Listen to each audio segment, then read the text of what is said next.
Well, welcome to the Structural Modeling Project video conference for May 2017. We have some interesting material to cover in this specific session.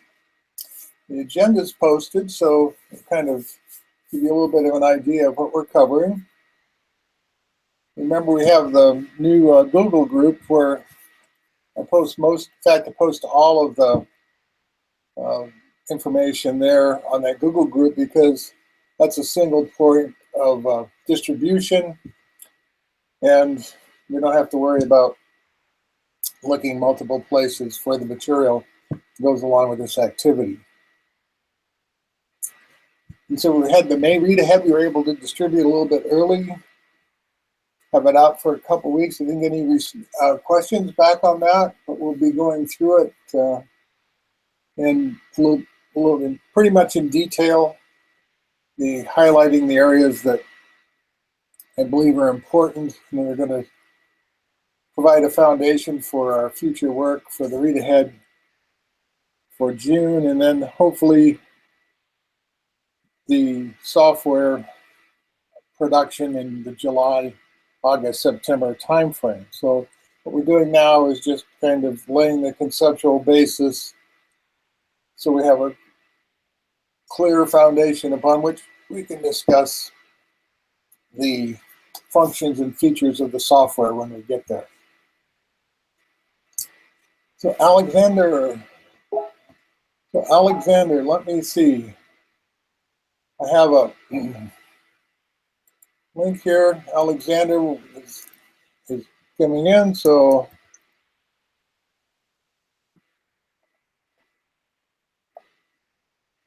just sent Alexander an invite again. So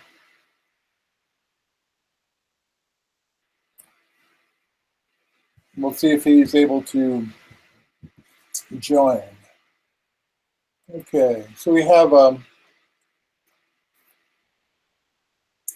progression of this work that we're doing. We've been working on the evaluation of John Warfield's work in structural modeling. We've been focusing more and more on application types, and that's essentially what the read ahead for this month is about. And we're going to discuss the common attributes for that specific, for the specific application structural types that have matrices and have a direct connection between matrices and the application. And once we get into the summertime and into the fall, we're going to be looking for a team type of effort to discuss this and get it out a little bit more, get some more people working with it, and looking for opportunities to apply the techniques in real group problem-solving situations. So we'll be looking for that through the summer and into the fall, see if we can find something that's appropriate. So one more time, I'm going to invite Alex.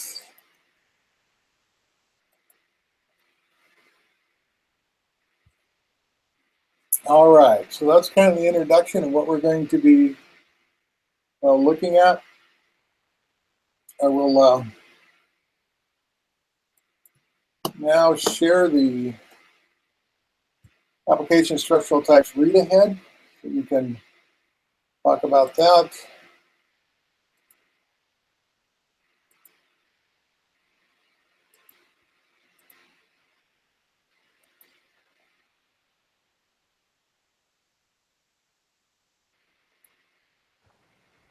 So should we see here, present to everyone. Okay, we now have the technical report up. Yes.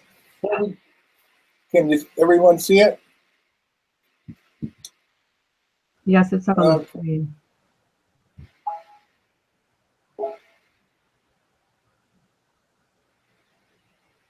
Okay, so there seems to be some issues with people logging in.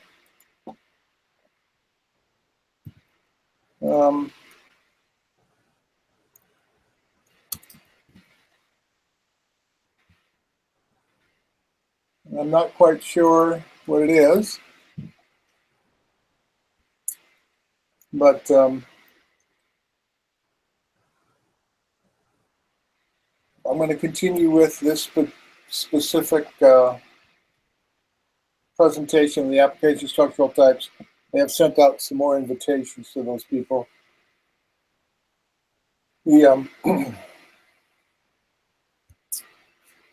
So what we've done is we've taken the application structural types from the Handbook of Interactive Management, and we've gone through and selected the specific types of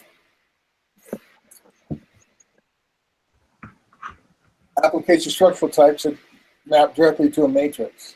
Good morning, Peter. Hello. So we've taken these fundamental constructs, and now we're starting to look and analyze their goals and their goals, their characteristics, and their attributes to look for common things. We can commonly group these, and then we'll map those to software function. And essentially, just what we've stated in the beginning of this document, of course, is this, according to Warfield, this approach that we're using, structural modeling, can help people who consistently, conscientiously seek to apply logical reasoning to complex issues and communicate their reasoning fully to others. So what we're doing here is to now add to the logical reasoning piece and also provide the foundation that's going to support the reasoning component. We have the definitions we've kind of gone through before. Oh, Alexander, okay, you were able to make it. Good, good, good. All right. So, again, as I said, we're just focusing on the application structure types that map directly to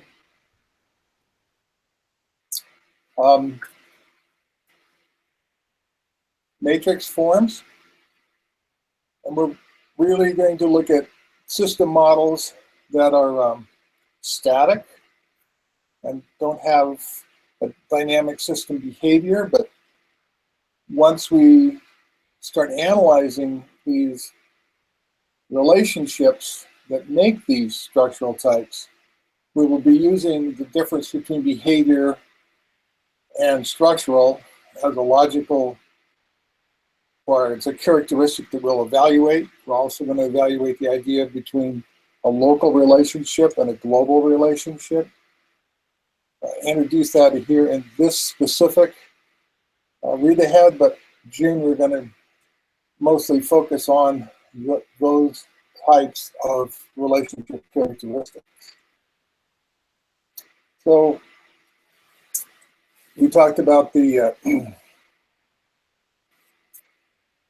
19 cities problem. It's kind of a geographic type of relationship.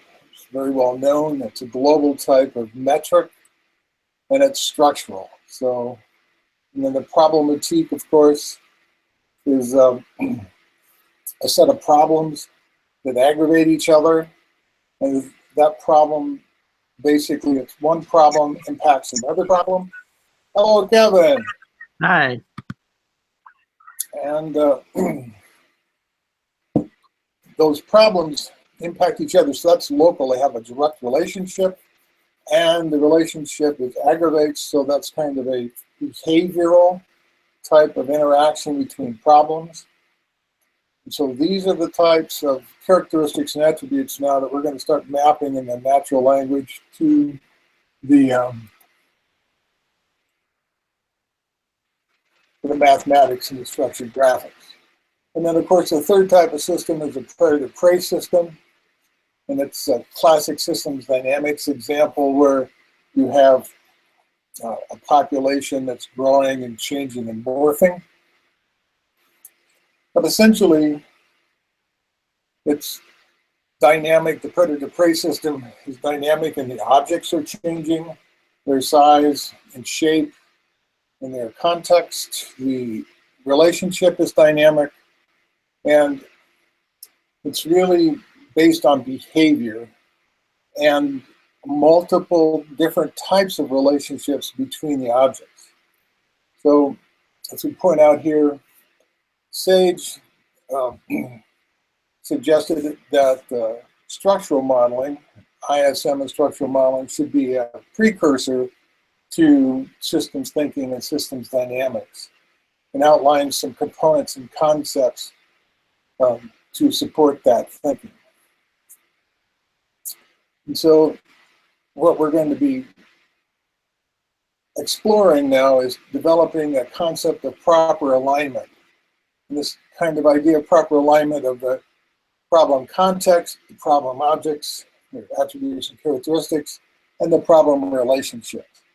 And so we'll have proper alignment for structural static type of systems, and then see later on if we'll develop some for other types of systems. A little chart that just basically outlines some of these concepts. With the 19 cities problem, it's a real system. It's a structural type of concept. The system model is structural. North of, the system objects are real. The system relationship is structural. And so they're basically, the 19 cities problem is well aligned conceptually with the system modeling type. And the problematique, the real system is behavioral. The system model, however, is structural. System objects are conceptual, and the system relationship is behavioral. So it's not aligned specifically the problem with the system model type. Whereas in system dynamics, the real system is behavioral, system model is behavioral, system objects are real or conceptual, it really doesn't matter, and the system relationship is behavioral. So that's well aligned.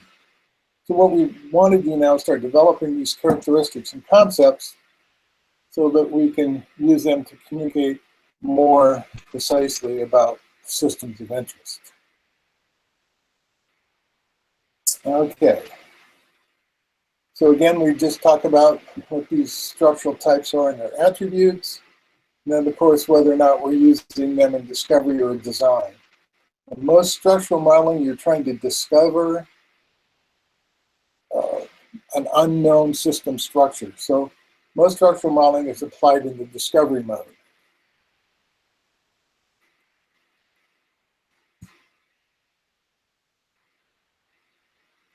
And the primary, artifacts associated with the problematique of the structural model that displays the structural connections and interconnections among a given set of problems. And so what the problematique system composed of a natural language relationship aggravates, it's mapped over a set of problems. So other thing we want to look here is the alignment between the actual objects, in this case problems, and the relationship, in this case aggravates. And so that we can see that when we use these types of relationships, that the impact of the whole system is, it propagates, basically. The impact of the behavior propagates. So problem A aggravates problem B aggravates problem C. There's no concept in here where one of the problems would basically eliminate another problem or reduce another problem. It's all increasing. So basically, this relationship increases and amplifies the behavior between the objects, and it's consistent throughout the problem set. All right, so then kind of an eye chart for the application structural types that we evaluated that were in the handbook of interactive management. It's interesting that the problem would take the enhancement structure, the intent structure, and the curriculum structure are basically all the same except for the nature of the objects and the relationship. And here you can see we're evaluating them for the structure, behavior of the model. In this particular case, they're all structural models. Then we look at the problem set. What are the objects that we're actually dealing with in this system, the structural system? And then we evaluate some of the relationship characteristics and attributes, whether they're local or global or structural or behavioral. And we can see that in this case, to make this a little bigger on the screen here. Okay. All right, so we can see in this case that the problematique, enhancement structure, intent structure, and the curriculum structure all have local relationship attributes. Look at the priority structure, though. It has a global relationship attribute. So these are things that we are going to discuss more in detail, I said, in the June read ahead, but it's important to understand that the local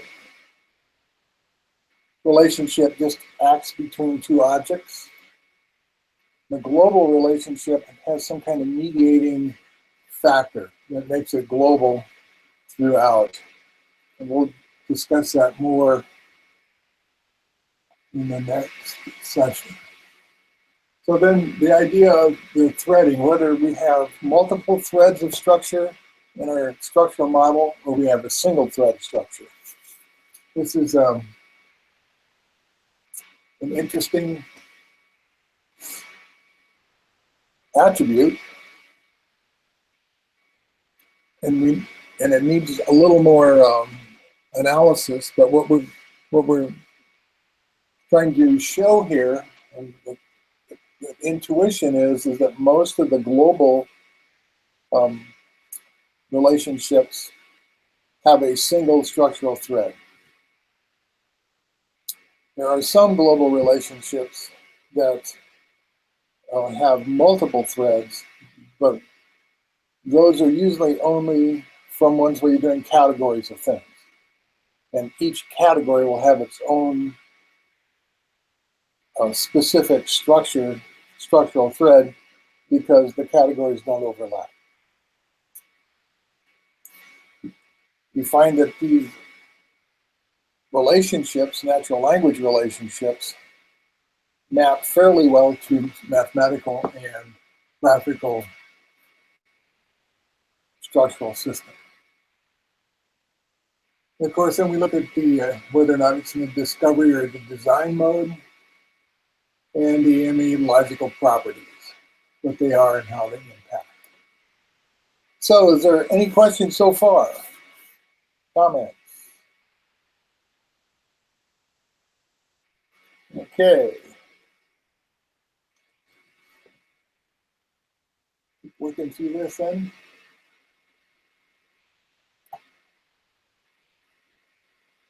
So that figure that we just walked through is a beginning of a common set of modeling and contextual considerations. And we want to be able to establish this common set so that we can clearly communicate about these ideas and represent them in an abstract relationship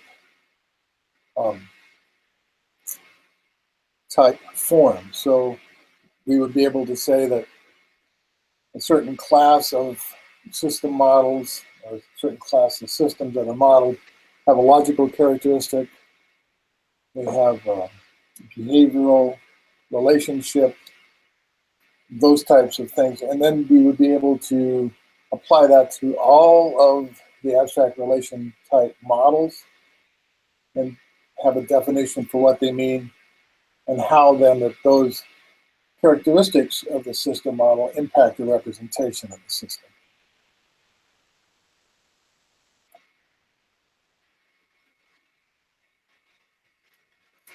So we walked through the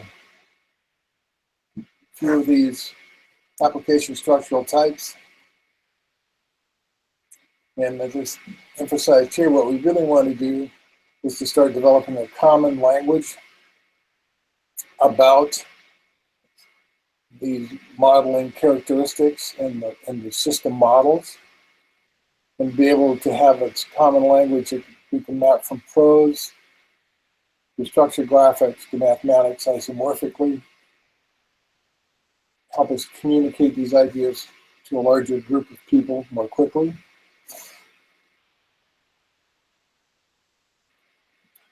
What we've done, and what we highlight here, is made a little bit of a change between the problematique implementation as it was presented by Warfield and the way we do it. And basically, we really don't allow the no-way interaction, number one. If a problem is in a problem set and it doesn't interact with any of the other problems, then we simply don't keep track of it. It doesn't matter. It doesn't impact anything. It doesn't interact. So a problem at least needs to interact with one other problem, or we don't keep track of it. So that's one of the ways that we basically have adapted this and changed it a little bit, because there's really no natural language relationship to Joe? Yes. How would you make the decision that the two problems do not interact? You would basically, when you work with a group of people, my understanding, you just basically you use a nominal group technique, and people generate their ideas, what they think are problems, and the group evaluates these. And that's what the group decides. That's the people that are analyzing the situation make that decision. So what if the group is wrong or doesn't know? Well, the uncertainty, if the group is wrong and the group doesn't know, then that will be reflected in the model, because the group is your sensor, right? Your group is basically what you're using to analyze the real world situation. And if you don't have the fidelity in that particular group, then maybe you need, to look at it from different points of view. But it's not basically the technique itself. We don't carry these non-aligned problems or non-interactive problems along, because it simply adds to the complexity, because it doesn't add any more information. We're just expending time, resources, and effort keeping track of things that don't impact the problem. I mean, there's a million things out there that don't impact the problem, right? Right. We're not going to keep track of those. Okay, all right.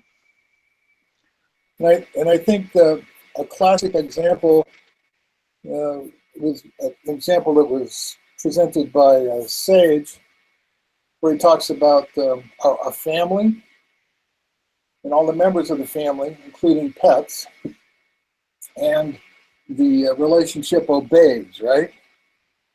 So we had this obedience hierarchy in the family, except for the parakeet, right? the parakeet didn't obey anyone. Right? Parakeet just was. Well, in his methods and so forth, he would track and keep track of the parakeet as an object, even though it didn't have any relationship, no connection to that specific relationship.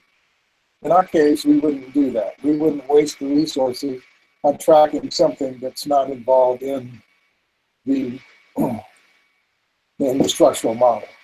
So that's kind of the reason we want to do this, is we want to be more efficient. Okay. Joe? Yes, Kevin. Just a note for Peter that in the representation we're using, affirming a no is equivalent to saying I don't have any information yet. That's helpful. Thank you. And so they're conflated because we're dealing with a binary system. And that was one of Warfield's adjustments to the system, that uncertainty and no are both represented by 0 in the matrix. Yes, that's a good point. And I think that one of the things that that's fairly clear from the work we've done with the structural modeling is that if it's unknown, we basically assign false, known false, and unknown. We use the same mathematical symbol, 0, right, for the calculations, but we use a graphical color background differentiation so that people can make the distinction between known false and unknown. And so even though the mathematics say don't really care, they're both 0, that conveys more information to the people that are actually doing the analysis and are involved in the activity. So those are the kind of things that I think that are important to understand and will help us as a group come up with ideas that we can enhance these techniques given modern computing technology. Now, another way to look at it is that when you assert a no, you're saying I cannot distinguish between problems A and B, and therefore it's a partial order.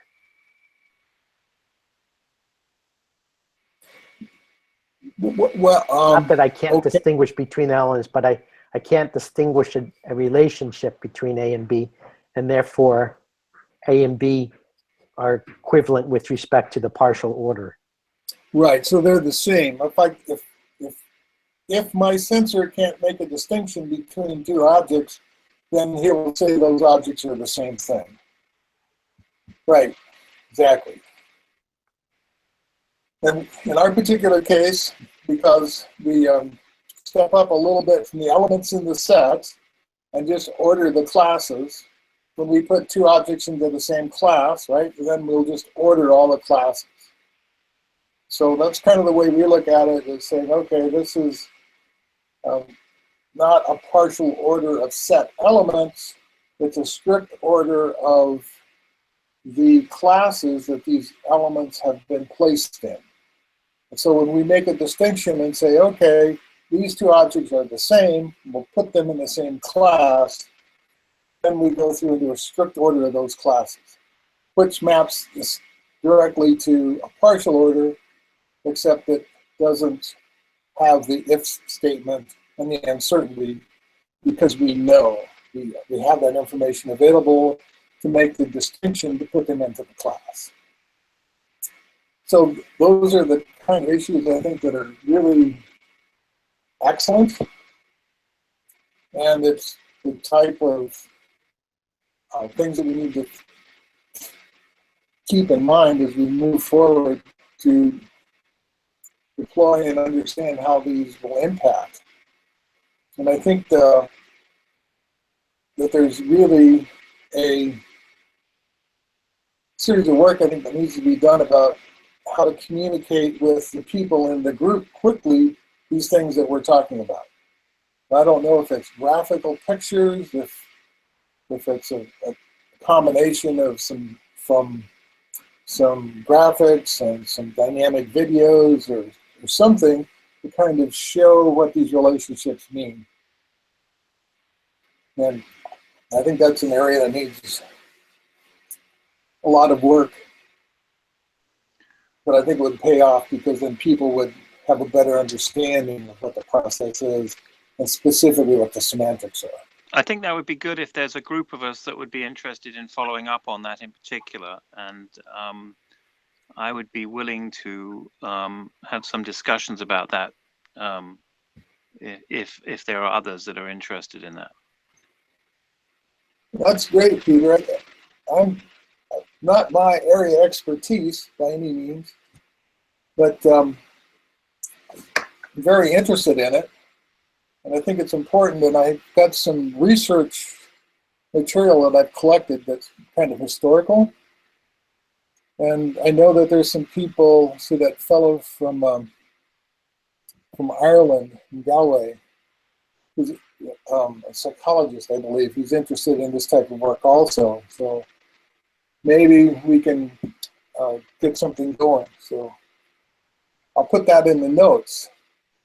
And then, well, I'm also interested in how to make it more approachable to systems engineers, because a quick informal survey at a recent NSF workshop of systems engineers, and particularly recently graduated PhDs, I don't think I encountered one who knew the name John Warfield. yeah, it's unfortunate. It's unfortunate, but most of the engineers are going to be in the design mode, and they're focused on designing and enforcing their design decisions across groups, social groups, industry groups, large-scale groups of people and machinery and technology to enforce their design decision to meet the customer requirements. Focused on discovering the problem. Well, then they're designing for the wrong. Their design is flawed from the outset, right? Well, yes, there's some significant issues. Let's see, not to go too far afield, but let me maybe address a couple of examples. So the customer, let's say a very large governmental customer, hires a contractor, a systems engineering integrator, or a systems engineering shop to do some work, right? Well, it depends on how much they're constrained, how much the customer constrains the systems engineering problem. And what I have found in the past is not most all, but a large percentage of fatal system architectural issues are associated with the fact that the customer decided what the problem was, and the customer decided a partial solution and simply hired a systems integration house or a systems engineering firm to implement and produce the partial solutions that they'd already determined. And there's a number of those that we could talk about, but okay. Basically that the juxtaposition between who defines the problem and what is the problem, who designs the solution for that problem, and what is an acceptable solution, those are not addressed in almost, those are very pressing problems just screaming out to be addressed, and they're basically not. And the reason that most people don't know who Warfield was that his work has been, it's pretty thick. It's pretty, it's fairly opaque. and it's difficult to implement. And one of the things that makes it difficult to implement is the lack of the software and the methods. And so that's the focus of this effort, is to get some open source software out there and to get some agreement among people, experts in this area, to how that works. And then hopefully it'll make it a little more approachable. So we're going to have another session in 2 weeks. Is that correct? Who's going to be leading that one?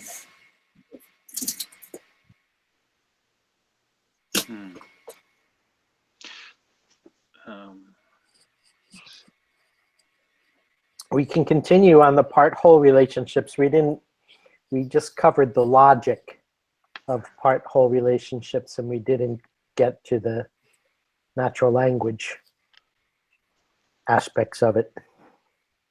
Okay. So Kevin, you have the one in 2 weeks. That would be, see, today's the 6th, so 2 weeks, 14th, May 20th, right? Yep. Okay. We will go with that. Because I think it's, I think there's some tremendous progress being made. And it's, I like to see them keep up the momentum. Okay. So again, what we're doing is we're starting to identify structural attributes of a system that we believe are important for semantic alignment. And we're going to use, and then we're going to use semantic alignment and as a characteristic to evaluate specific contextual configurations.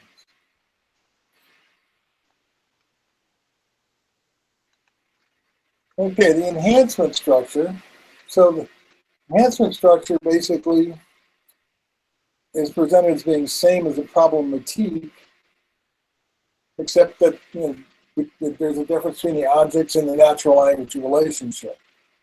And so these action options in the enhancement structure are the objects. So we're going to say, what are we going to do? What can we do to enhance the situation? And the natural language relationship will enhance the value of. So we can see that there's a good match between the object types and the relationship type. And there's no indication that we'll have a relationship that will decrease the value of. So then the natural language relationship is propagating. It's positive and increasing in one direction, so that it will always add positive value. I think that's important. But some things that need to be considered here is when we say, I have a enhancement action, I'm going to do action A, and it will enhance the value of action B, right?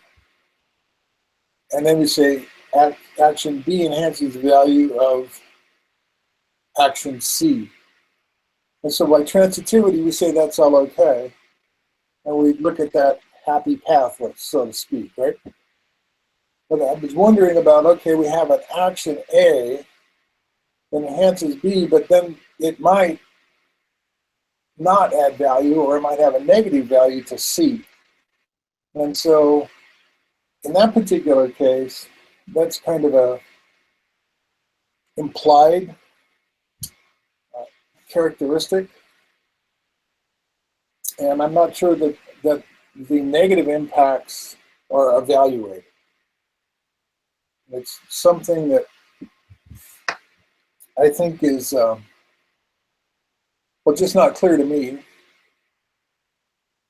But it's also important, I think, to be aware that that could be the case. And it seems that if you use this type of approach, that you're accepting the risk that some of those things would do that, and you may have to evaluate it later on during the process. But you don't keep track of everything, because that would be a very cumbersome approach. So I think it's just an assumption. I mean, Joe, the influence structure accommodates both aggravates and enhancement.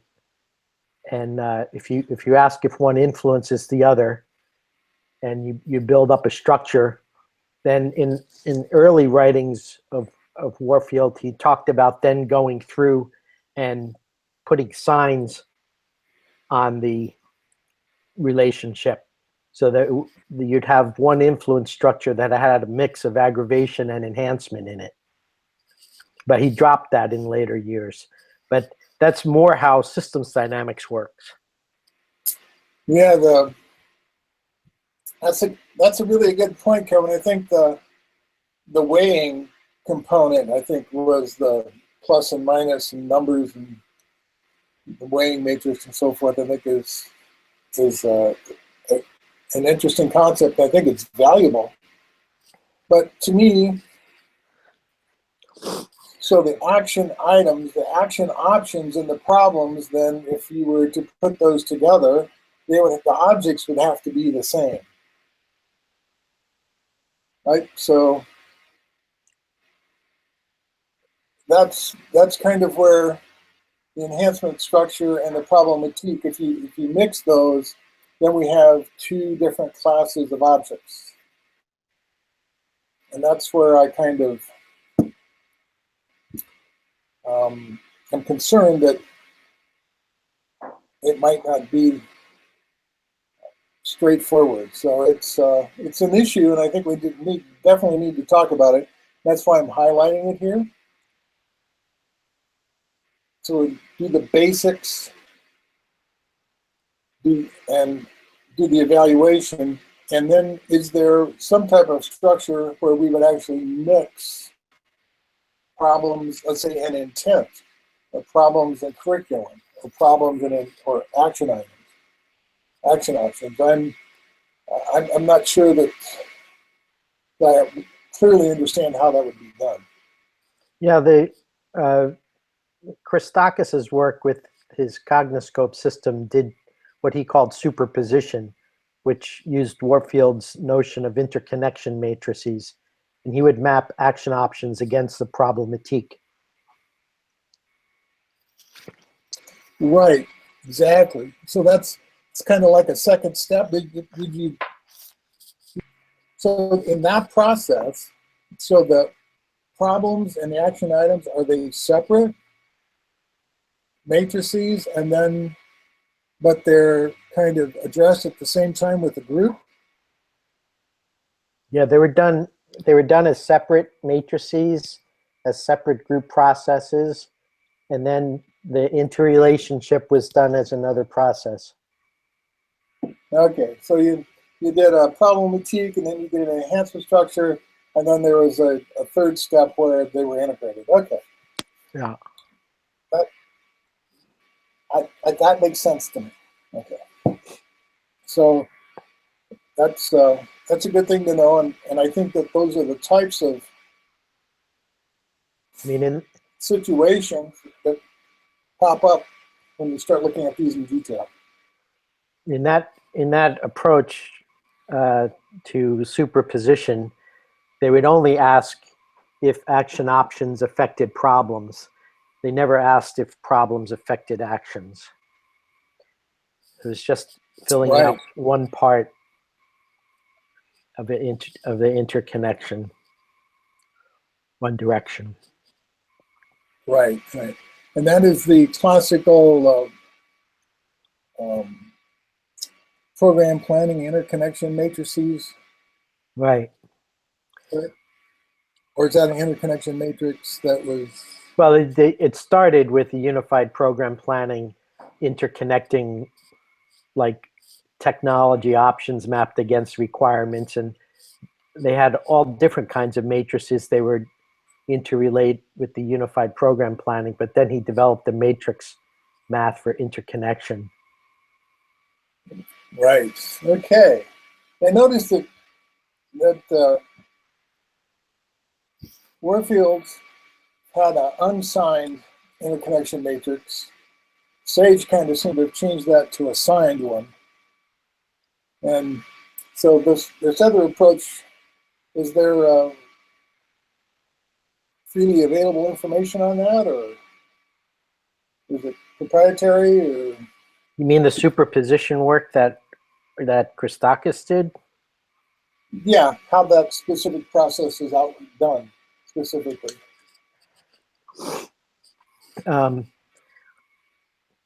My paper in technological forecasting and social change has an example of a problematique and an enhancement structure among action options and the superposition of action options on the problematique.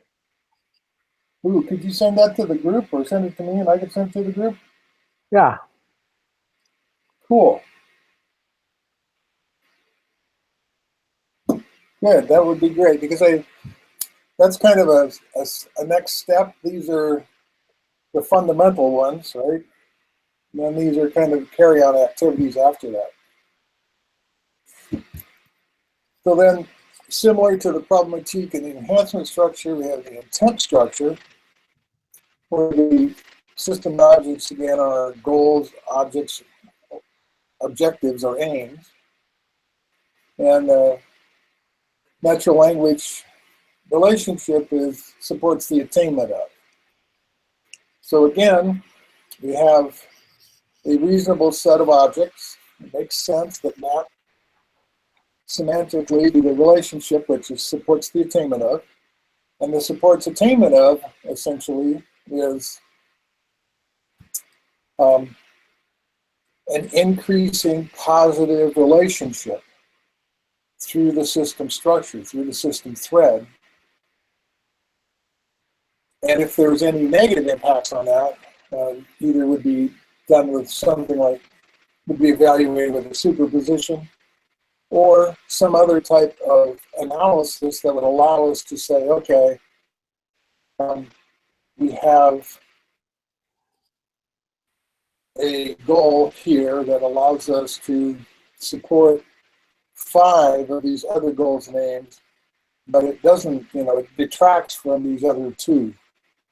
So fundamentally, in my mind, what we're saying here is this is kind of like a complete field, that it actually supports the attainment of all of them. It doesn't detract from, well, it supports attainment of at least one and doesn't detract from any. Let's put it that way.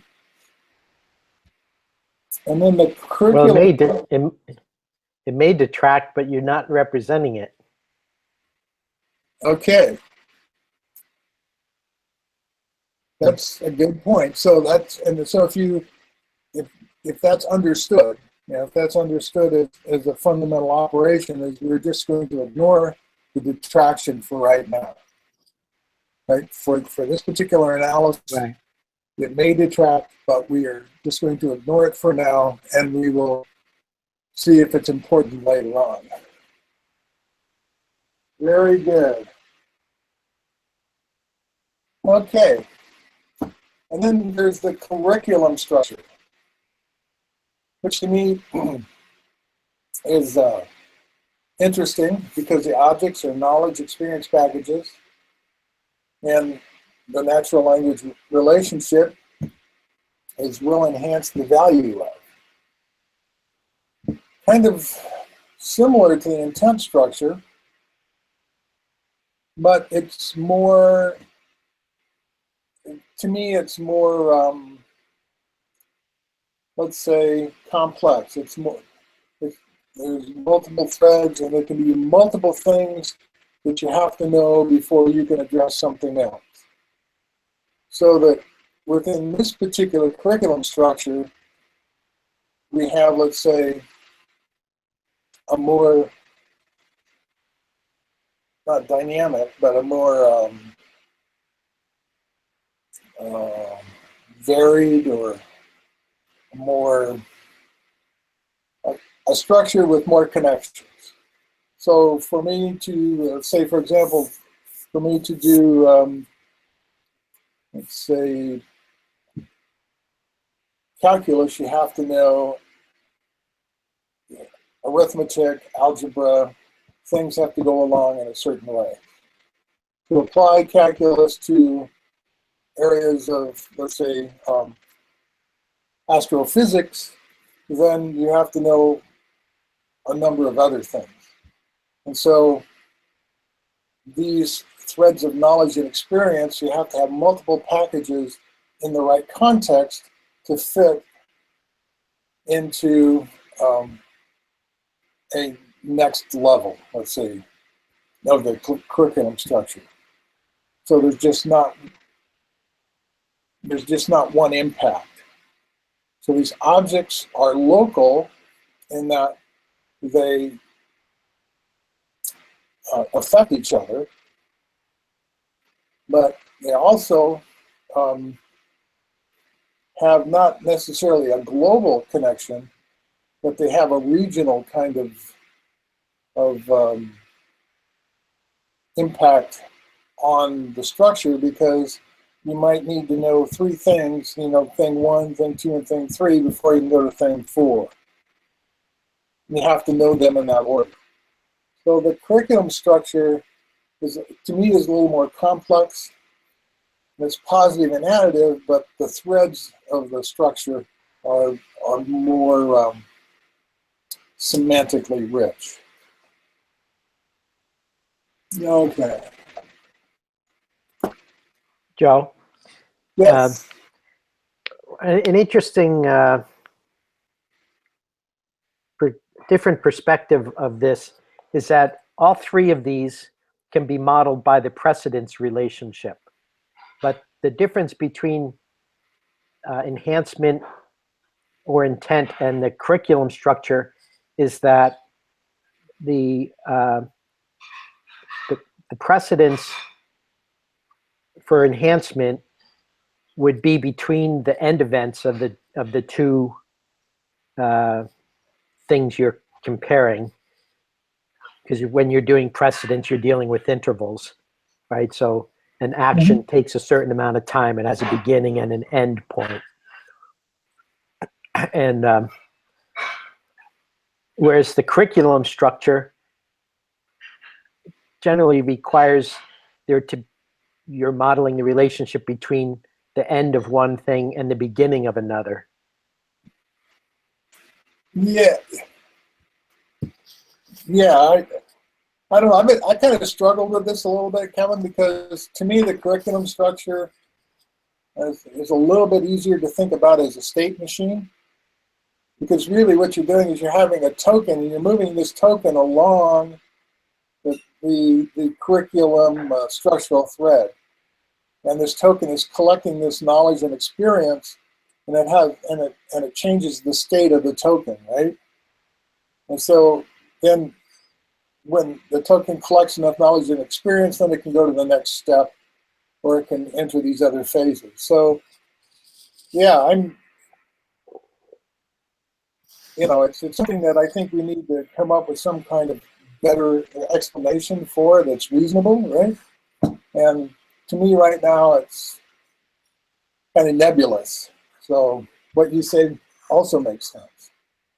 I think we need a common definition of these and a common example, simple examples of how we implement these types of structures. Yeah. That makes sense? Yeah, I just want to say that these structures are compound relationships. It's not, the curriculum structure requires that one thing comes before another starts, which is a stricter constraint than saying getting something accomplished might help get something else accomplished, which is the relationship between end events, and it's a production function. And so that's just something to keep in mind, that these are not, these structures are not elemental relationships. They have multiple constraints built into the relationship, like the sign and so forth.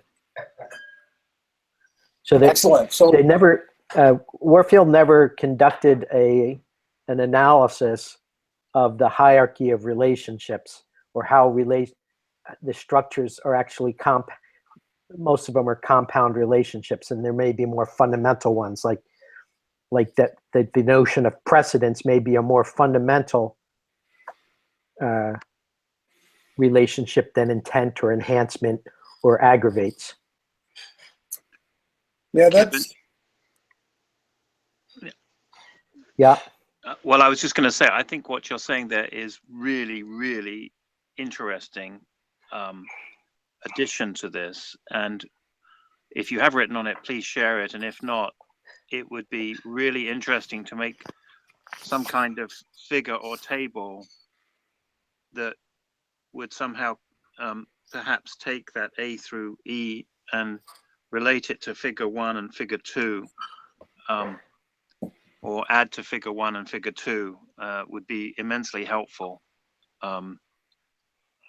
if that's possible. What was figure 1 and figure 2? In the package, the work that's been presented here today, Yeah. in terms of the matrix, because you've added dimensions or descriptions that I think enhance both the alignment of system and modeling elements and the matrix-based primary application of structural types. I think it's almost perhaps a crucial point that you're making, for me anyway. Yeah. Okay. I'll look at that. And Joe, I was going to ask if there's any way that, A through E could be added to figure 1 in some way. well, they are. But Oh, they are. Figure 1. Let me see. Well, just that, you've got. Could you put figure 1 up on the screen, Joe? Oh, here you mean figure 1? Okay. Oh, yeah. Okay, right. We can do that. Yeah, problematique is there, right? Okay, put the other ones in. Yes, we can do that. Yeah, that would be very helpful too, Joe. Thank you very much. Great. So, getting close to the end here. So let me just finish up with the priority structure, which basically is different. It's global. It's a global relationship. And this is going to be the difference between local and global. It's going to be the focus of next month's operation and next month's read ahead. And we'll discuss that a little bit more. And it's basically the idea that before I do the global relationship for the priority structure, what I decided to do was to use some more examples of global, the global relationship that maybe are more intuitive. So I'm going to use is heavier than first, essentially global gravitational field. And then, of course, the 1970s problem with a global type of logical geometric map, and then the priority structure, which we'll talk about how those are also and why they're a global structure. And also categorization and clustering is global, and why those are categorized as global, and what is the global pattern that basically organizes that structure. That's a little bit of a commentary on for next month. Is there any questions before we sign off? Comments? Thank you very much. Okay, you're welcome. Kevin, you have the May 20th one, and we'll continue with your part of. That's good. I look forward to that. Yeah, we'll use the same deck that was already sent out. All right, just continue the march from there. It sounds great. Alex, how are you doing? It was very interesting. Okay, well, we're doing one now every 2 weeks, so I will make sure you're included on the information.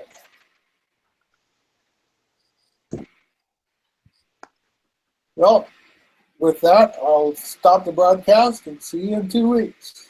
Have fun.